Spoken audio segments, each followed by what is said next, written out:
लेकिन अगर वो करते तो गब्बर सिंह इतना बड़ा कैरेक्टर अब ये मैं आपको गब्बर सिंह के बारे में एक बात बताऊं, ये गब्बर नाम कहां से आया? सलीम साहब के फादर बहुत बड़े पुलिस ऑफिसर थे महाराष्ट्र। सलीम साहब उनके किस्से मुझे सुनाते थे। तो एक गब्बर डाकू था वहां पर और मशहूर डाकू था, तो उन्होंने इसका नाम भी मुझे सुनाया कि गब्बर ऐसा था वैसा था और कुत्ते पालता था वगैरह। तो जब हम लिख रहे थे तो मैंने कहा सलीम साहब वो आपने नाम जो बताया था वो बहुत अच्छा है, गब्बर, ये रख लेते हैं। कल हाँ भाई रख लो। अब सुनिए, तो ये उनका बताया हुआ था, मेरा सजेस्ट किया हुआ। अब इसका उल्टा देखो, 1963 में मैं गया था यूथ फेस्टिवल में, जहां मैंने इसको अमजद को स्टेज पे ऐ मेरे वतन के लोगों नाम के एक प्ले में देखा। मैंने कई दफ़ा सलीम साहब से तारीफ की, जैन साहब का जो छोटा लड़का बड़ा अच्छा था। वो बात खत्म हो गई, भूल गए। ये ख्याल मुझे नहीं आया, ये सलीम साहब को आया कि उन्होंने कहा कि आप बड़ी तारीफ करते तो लड़के उसे बुलवाते ना, और ये इनके कहने पे और इनके बुलाने से आया। अब देखिए दोनों उल्टी बात है, नाम इन्होंने मुझे बताया था और मैंने सजेस्ट किया, और काम मैंने उसका बताया था वो इन्होंने सजेस्ट किया। तो this was the relationship, this was the refer.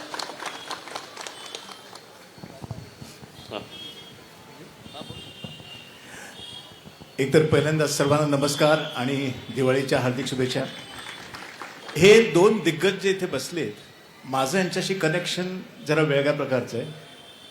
Commercial सिनेमामध्ये मला जो ब्रेक मिळाला ॲज अन ॲक्टर तो सलीम साहेबांनी मला दिला, नाम फिल्ममध्ये। आणि माझ्या कॅरेक्टरचं नाव जयसिंगराव कालेवार होतं आणि डायलॉग माझे हिंदी मराठी होते।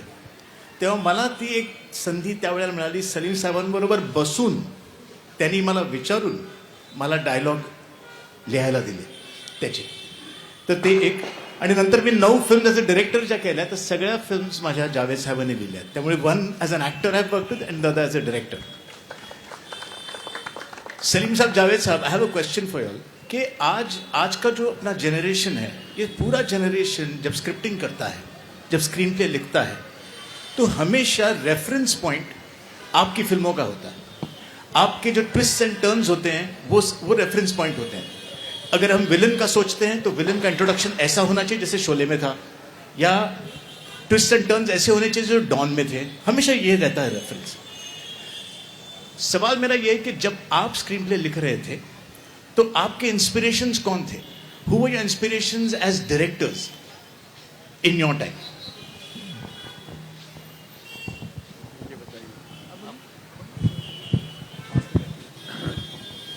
ये जो हमारे जो था सोचने का तरीका था इस स्क्रिप्ट का, वो स्क्रीन प्ले से ही स्टार्ट होता था। बहुत से लोग स्टोरी लेके आते हैं कि मेरे पास ये स्टोरी है। स्टोरी तो हर आदमी के पास होती है, everybody has got a story, but उसके पास स्क्रीन प्ले नहीं होता है।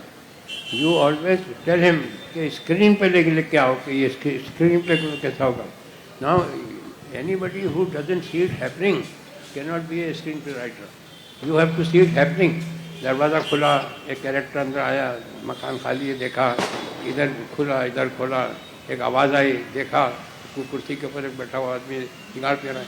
You should see it and you should see के पिक्चर देखना चाहिए। इवन जब टाइम मैगजीन के अंदर जो आता था, रिव्यूज़ आते थे, तो उसमें सिर्फ 2 आदमी के नाम आते थे, डायरेक्टर और स्क्रीन प्ले राइटर जी, और किसी का नाम नहीं आता। स्क्रीन प्ले की बहुत इंपॉर्टेंस है। अगर स्क्रीन प्ले बहुत स्ट्रांग है स्क्रीन प्ले। जब हमने देव साहब को ये कहानी सुनाई जंजीर की, तो उन्होंने कहा कि अगर किसी भी रीज़न से मैं ये फिल्म नहीं करूं, तो अगर आपसे डायरेक्टर या प्रोड्यूसर ये कहेगा कि उनको कहानी करनी नहीं पसंद आई, मुझे कहानी बहुत पसंद आई है and you have done a good job and wish you all the best, मगर मैं किसी वजह से अगर करता हूं तो ये मैं आपको कर रहा हूँ, all the best to you young people. ये करके दोनों के गले में हाथ डाल के निकले बाहर। चलिए जावेद साहब जी, देखिए अच्छी बात क्या है, अगर आप एक किसी आदमी से या एक किसी सोर्स से इंस्पायर्ड हैं, इम्प्रेस्ड हैं, तो आप उसकी कॉपी हो जाते हैं जी। लेकिन अगर आप बहुत से लोगों से और बहुत से सोर्सेज से इम्प्रेस्ड हैं और इन्फ्लुएंस हैं, तो फिर आप ओरिजिनल हो जाते हैं। किस्सा क्या है कि अगर आप फिल्मों में पूछेंगे, जो हमारी पास्ट की फिल्में हैं, जो सलीम साहब को भी और मुझे भी दोनों को बहुत पसंद थी, वो थी गंगा जमुना, वो थी मदर इंडिया, जो हमें बहुत पसंद थी, और पिक्चरों के अलावा भी ये पिक्चरें हमें ज़्यादा पसंद थी। लेकिन हमें मॉडर्न अमेरिकन नॉवेल्स भी पसंद थी। हमको जो क्लासिक्स हैं वो भी हमने पढ़ी थी और वो भी हम जानते थे। उसके अलावा एक बहुत बड़ा मूवमेंट था जो ख़त्म हो गया बाद में, या अभी भी कहीं है, सांस ले रहा है, जिसका नाम है प्रोग्रेसिव राइटर।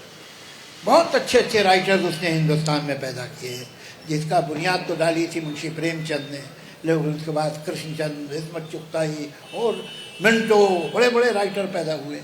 हमने इन्हें भी पढ़ा हुआ था।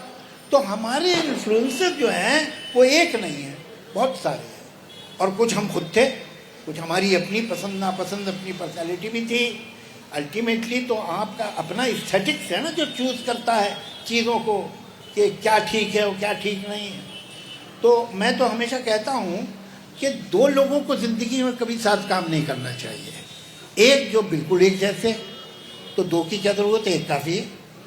और एक जो बिल्कुल अलग है एक दूसरे से, वो साथ में कैसे काम करेंगे।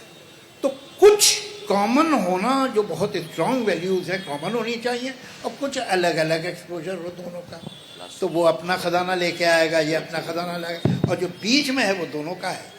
दोनों की वैल्यू सिस्टम एक है, दोनों किस चीज़ को गंदा और घटिया समझते हैं, दोनों किस चीज़ को अच्छा समझते हैं, किस चीज़ को बदसूरत समझते हैं, किसे खूबसूरत समझते हैं। जब तक ये कॉमन नहीं होगा आप साथ काम नहीं कर सकते।